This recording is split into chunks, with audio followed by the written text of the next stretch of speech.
Finally आता आपण मंदिराच्या इथे आलो आहे.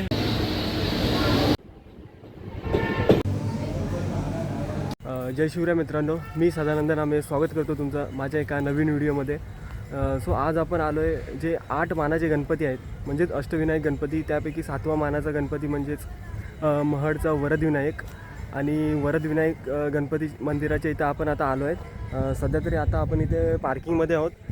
जर इथे यायचं असेल तर इथला सर्वात जवळचा रेल्वे स्टेशन म्हणजे खोपोली रेल्वे स्टेशन आहे. आणि तिथे जर येण्यासाठी तुम्ही CSMT वरून लोकल पकडू शकता. पण लोकल एक सकाळची 5:30ची आहे आणि एक 8:10ची आहे. त्यानंतर इथे लोकल नाही. सो आम्ही आता ठाण्यावरून कर्जतवरून आता खोपोली इथे आलो आहे. सो आता इथून मग स्टेशनपासून ऑटो भेटते. पर पर्सन 50 रुपये चार्ज करतात. आणि जर आम्ही आता दोघेजणच आलो आहे, सो आता आमचे दोघांची 150 रुपये घेतलेत. सो आता आपण इथे पार्किंगमध्ये आहोत. आता जाऊ आता मंदिरामध्ये. चला तर.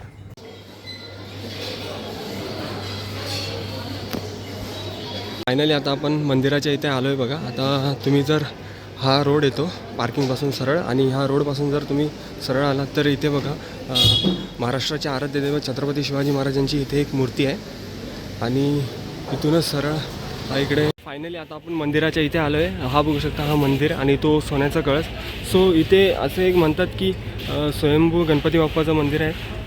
हे 1690मध्ये त्यांची मूर्ती आहे जी आपोआप प्रकट झाली होती. म्हणजे तिथला जो तलाव आहे त्या तलावामध्ये ही मूर्ती सापडली होती असं इथे म्हणतात. आणि इथे एक दीप आहे, नंदादीप म्हणतात, जो भरपूर वर्षापासून इथे अजून पण तेवत आहे. सो ते एक आश्चर्य आहे आणि अद्भुत चमत्कार आहे. सो आता ही बघा ही दर्शनाची लाईन आहे. सो आता तरी गर्दी नाही आहे, पब्लिक येते आता. गर्दी तर आता नाही. सो आता आपण डायरेक्ट इथं जाऊ कारण का लाईन तर इथे जास्त नाही आहे. सो चला तर मग.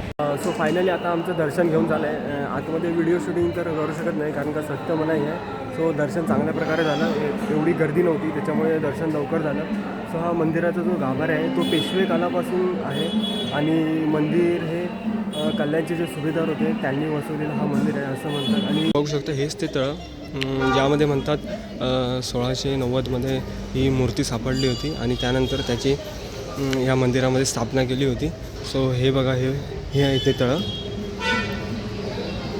बघू शकता मंदिराच्या बाहेर आलात तर इथे अन्नछत्र कक्ष आहे.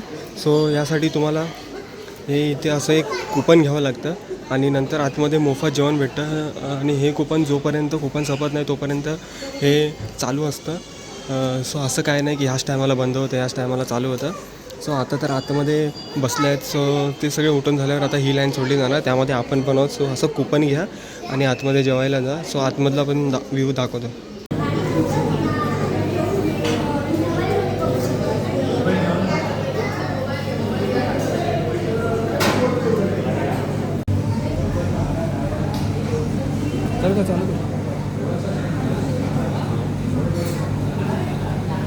सो फायनली आता आपलं दर्शन घेऊन झालं आहे आणि महाप्रसादसुद्धा करून झाला आहे. सो आता आपण इथे ऑटोने जाणार आहोत. सो आता आपली 1:48ची खोपोलीवरून ट्रेन आहे CSMT. सो त्या ट्रेनने आता जातो आहे आम्ही. सो चला तर मग. चॅनलवर नवीन असाल तर सबस्क्राईब करा, लाईक करा आणि शेअर करा. धन्यवाद.